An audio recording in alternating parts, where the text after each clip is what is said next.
Kyrie, this may sound stupid, but on the court you said this will be the hardest thing you've ever had to do in a game. So I'm just curious, how do you know that? What makes you say that? How do you know that? Well, me personally, I've said that, since we entered the finals, to myself, but understanding that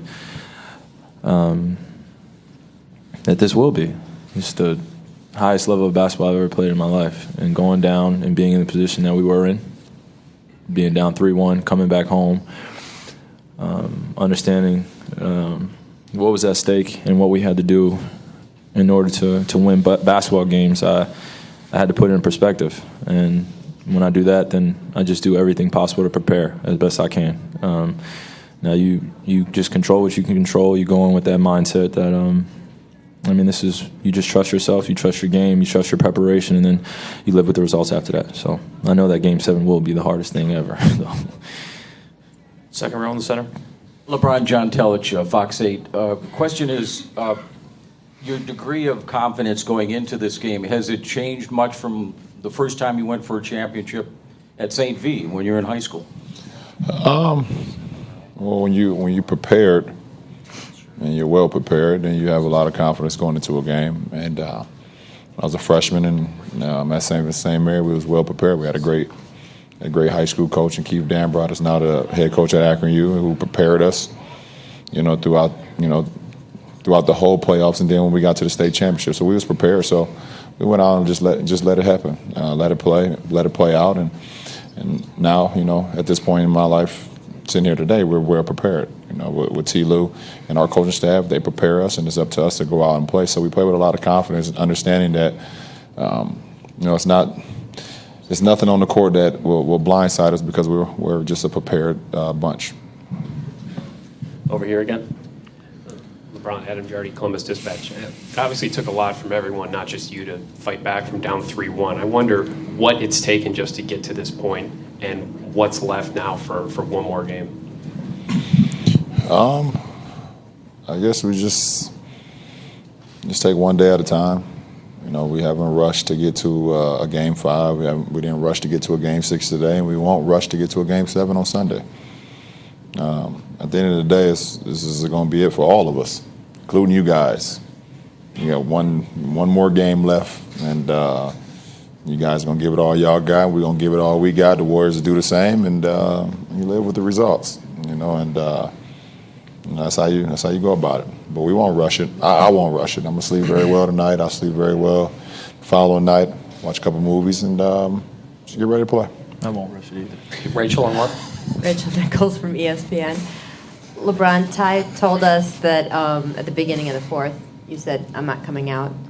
What is the mental process you use to shut up any physical exhaustion when you know you have to push through the fourth? Clay went on his own barrage for the last 3.5 minutes in the third quarter, and we was up 20 at one point, and he kind of went on his own 12-0 run, or whatever the case may be, just hitting threes and getting to the lane, and just kind of took a little bit of momentum from us. And he looked at me, and I was like, I just didn't want to come out. I felt like those first couple minutes of the fourth quarter were going to be very important, and I just wanted to be out there for my teammates and try to make some plays happen, and I was fortunate enough to do that. Ray, here in this corner. Brian down here, Ray Jeske, ESPN 990. Defense, with all the offensive pyrotechnics that you and Kyrie and the stat lines you're putting up, getting lost as a defense, 4 steals, 3 blocks, that's become so typical for you, and setting the tone for the whole team. You talk about defense, because none of us would have imagined holding the Warriors down to 90 points and things like that almost typically now. How have you found such a defensive gear here in these finals? Well, you have to defend, and that's what we all been talking about since we got together, even from last year, that in order for us to be ultimately successful, we have to defend. And if you don't defend versus these guys, you see what happened. We all seen it all year. For the last couple of years, if you don't defend these guys or you make a mistake, they make you pay. So our antennas have to be up throughout the course of a 48-minute game on every possession, because as soon as you make a mistake, they get a 3 here, they get a slip to the rim here, they get an offensive rebound, and everyone's in the paint, and then they seek out to the perimeter for extra 3s. So our antennas just have to be up, and I think it's been there.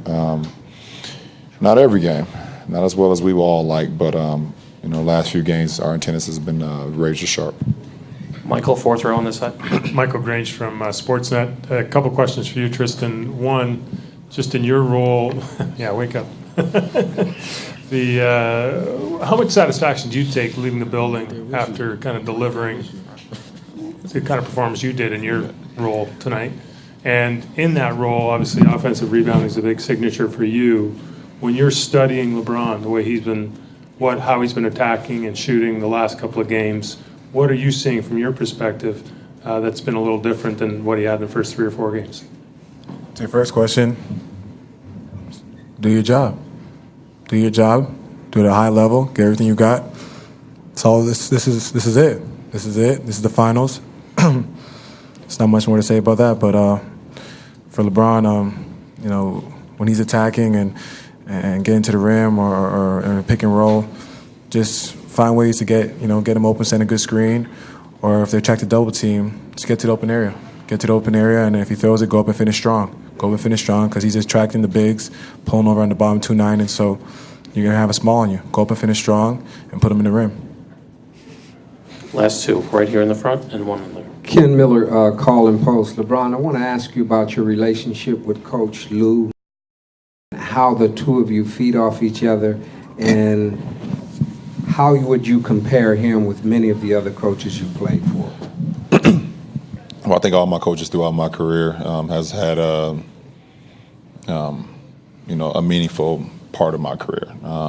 Everyone's been different in their own ways of how they philosophize the game and things of that nature, but I could talk on the present right now. I think me and Coach Lou just we connect. That's something that's bigger than basketball, our upbringing, being from a single-parent household, being from an inner-city community, being a statistic that you weren't supposed to make it out, and there's no way you're going to make it out. You're going to be another one of those African-American kids. And we both made it out from the tough situations, growing up, and people just saying there's no way you can do it. So before we even met each other, you have a sense of that type of feeling. And then when I came into the league, and I'm a huge basketball fan, obviously, and I watched the finals when he was with the Lakers and seeing the spark that he gave that team when Phil Jackson gave him the nod. And I think everybody's just so caught up in, the shot that AI made when he stepped over him, but people don't realize the impact that he made on that team, a guy that just accepted his role, and he's able to win a championship. So our relationship has just grown over the years, and being a competitor, going against him, and then seeing him as a coach going against him again when he was in Boston and things of that nature, and with the Clippers, and then when I came back and he was the assistant coach, just continues to grow. So I think it's like anything. When you're around someone every single day, I guess it's like it's like a marriage, or a girlfriend. You're around her every single day. Y'all get better and better and better if it's genuine, and that's what it is here with myself and T-Lo.